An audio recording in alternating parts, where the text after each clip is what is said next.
When you got saved, you were probably thinking that that was the door to your butter-smooth life. Maybe your end goal was to eliminate all problems from your life, to get rid of the hatred, the mental breakdowns, and the persecution.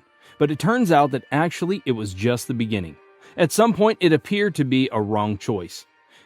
Those who were out of salvation seemed way much better than you, socially, economically, in almost all aspects of life. Now, my word for you is that you never did a mistake.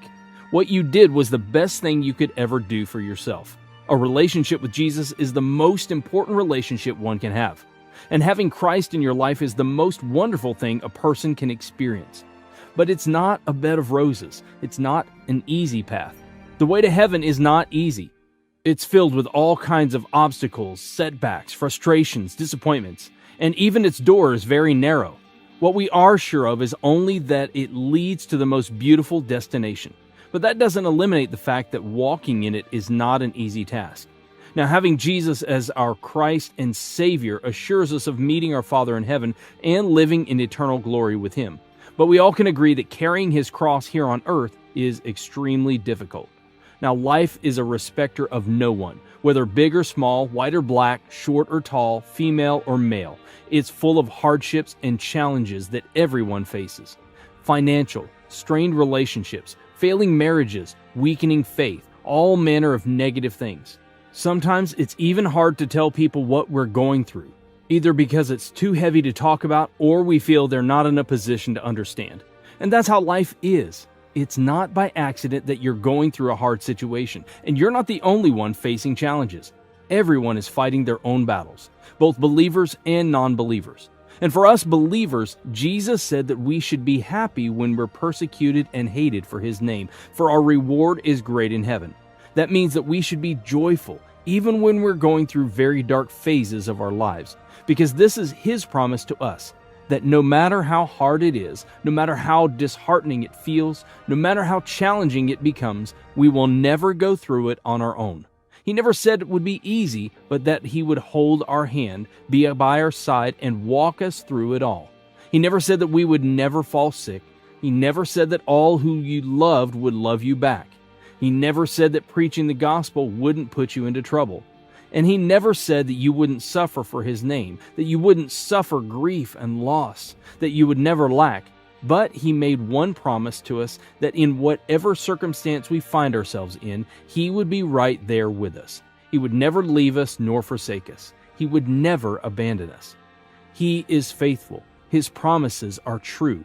Whatever He has said, He will fulfill. Even though sometimes it seems like we're on our own, His presence is always there with us. Not even for a second will He leave us to solve our problems on our own. Sometimes we make wrong decisions. Sometimes we're not faithful to Him. Sometimes we go astray. We forget His love for us. We forget what He's done for us, where we've come from, and begin to complain when life doesn't seem to be going our way. We think that He has left. We begin to ask ourselves, where is the God that got me out of this situation, that fought for me this battle? The fact is that He's still there. He's not abandoned you. He hasn't left you. He loves you even in your desperation, doubt, or unbelief. Now, as crooked as the path may seem, He is with you. As pathetic as the situation may be, He's going to make it okay. As helpless as it may seem, His presence will be there to take you through. Challenges are meant to be. Being a believer is not easy. But if you think that it is hard to believe in and serve Jesus, then it's even harder to live without Him, to face the world on your own. But when you have Jesus, you're assured of coming out of every situation in one piece, because nothing is too hard for Him to conquer. Now, God never assured us of carefree lives. His promise is not that of a life without struggle. He didn't say that we would always win, we would never experience failure, or that we would never feel pain. And He never said that we wouldn't follow paths, hopefully only for them to lead to nowhere of importance. He never promised that doors wouldn't be locked on our faces, or that we wouldn't experience anxiety, stress, and fears for our future. Instead, Jesus warned that as long as we're here on this earth, we would experience problems, that some days would be tough, that it would be a roller coaster of experiences. But He also promised His love and support through it all. He promised that His grace would be sufficient. He promised that He would always be there with us and for us. He promised that we would not fight alone, that we wouldn't face our fears on our own, but all through His presence would always strengthen us. No matter how much fear clouds our minds, or how much failure dims our hopes, or how far we stray from His loving arms, we would never be alone. Now, in every season of pain and brokenness and hurting, in every dark moment of our lives, in every situation, God is there with us. The journey might be weakening us, but stronger is He who we are within it. Our lives are like the boat Jesus and His disciples had boarded to cross the lake. The world is like the waters of the lake they were crossing. The waters became rough and a storm was approaching. It became fierce, and in no moment the disciples had panicked. They were wondering what to do. They thought they would die. That's how it's like with us. The sea of life becomes stormy, the sail gets hard, and we lose hope of ever getting to the shore. As we live in this world, we encounter many problems. We get discouraged. We're pained beyond expression. Life slaps us hard and then laughs at us. We get on the verge of losing hope. Sometimes we might even begin to regret why we got saved. We lose the passion for living, and breathing becomes a painful thing for us, for the pain of our circumstance overwhelms us. We tend to forget what God has promised to us. Like the disciples, we forget who we have with us in the boat. And when we finally remember that God is there with us is when we run to Him, tapping into His power to calm down our storms. The sail might have been very frightening for the disciples.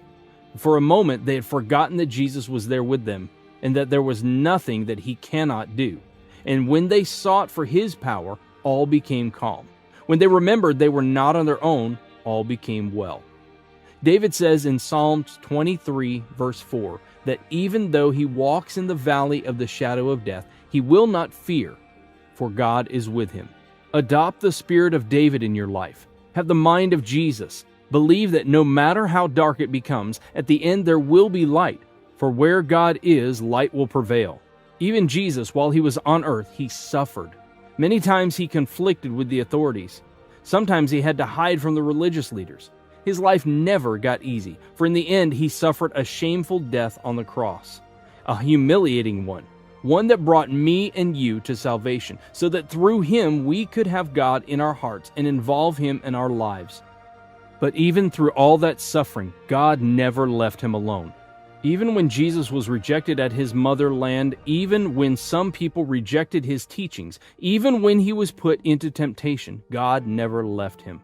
During His encounters with the Pharisees and the teachers of the law, where they questioned His beliefs endlessly, God was with Jesus. Up to the last moment, He never forsook him. And it's normal to feel like you've been abandoned. It's normal to feel like you're on your own, for even Jesus felt the same way. But that was not the case.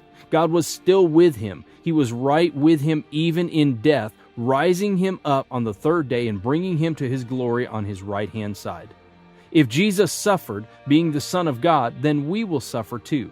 But being children of God through the salvation brought by His death, in the same manner that God was with Him, God will still be with us.